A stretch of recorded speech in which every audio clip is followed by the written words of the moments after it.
hope all are doing well. Today I am going to share a quick, easy and a tasty drink that is Paan Shot.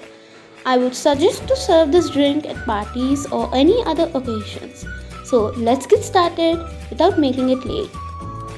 In a blender, add 3 to 4 paan leaves by tearing them.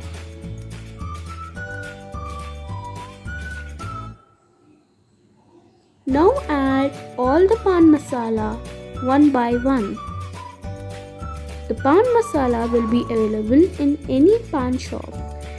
You need to ask him to pack them for you.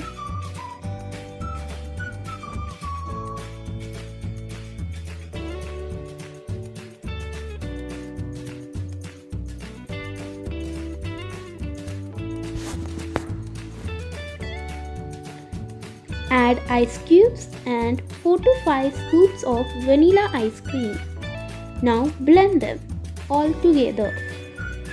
It will take a little time and then your Paan Shot will be ready.